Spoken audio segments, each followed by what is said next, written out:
ലൈഫിൽ ഹെക്റ്റിക്കായ ഷെഡ്യൂളുകൾ വരുമ്പോൾ മൈൻഡ് ഒന്ന് ഫ്രീ ആക്കാൻ വേണ്ടിയിട്ട് ഒരു ബ്രേക്ക് എടുക്കുന്നത് നല്ലതല്ലേ? അതൊരു യാത്രയായാലോ അത് ഏറ്റവും ബെറ്റർ ആയിരിക്കും. അങ്ങനെ ഒരു യാത്രയാണ് കേട്ടോ ഇത്.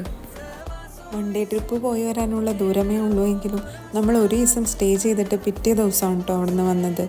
കുട്ടികളൊക്കെ കൊണ്ടുപോകണോണ്ട് വളരെ റിലാക്സ് ചെയ്തിട്ട് റിഫ്രഷ് ആയിട്ട് തിരിച്ചു വരാമെന്ന് കരുതി നമ്മൾക്ക് പോകാൻ പറ്റിയ എല്ലാ സ്പോട്ടും വാഗമണ്ണിൽ നമ്മൾ കവർ ചെയ്തിട്ടുണ്ട് കേട്ടോ. ആക്ടിവിറ്റീസ് ഒന്നിലും കയറിയില്ല എന്നുണ്ടെങ്കിലും മറ്റുള്ളവർ ആക്ടിവിറ്റീസ് ചെയ്യുന്നത് കാണാൻ തന്നെ പ്രത്യേക ഒരു രസമായിരുന്നു. അതാണ് ഞങ്ങൾ കൂടുതൽ എൻജോയ് ചെയ്തത്. എല്ലാവരെയും പോലെയും ട്രിപ്പൊക്കെ പോകുമ്പോൾ നമുക്ക് പോകാനിഷ്ടം ഇതേപോലുള്ള പ്രകൃതി രമണീയമായ സ്ഥലങ്ങളിലേക്കാണ് കേട്ടോ. അതാവുമ്പോൾ കണ്ടു മടുക്കുകയില്ല, നമുക്ക് വീണ്ടും വീണ്ടും പോകാൻ തോന്നും. ഗ്ലാസ് ബ്രിഡ്ജിൽ കയറിയത് പുതിയൊരു എക്സ്പീരിയൻസ് ആയിരുന്നു കേട്ടോ. ഞങ്ങളെല്ലാവരും നന്നായിട്ട് ഹാപ്പി ആയിട്ടും എൻജോയ് ചെയ്തിട്ടാണ് കേട്ടോ വാഗമണ്ണിൽ നിന്ന് തിരിച്ചു പോകുന്നത്. അതുകൊണ്ട് തന്നെ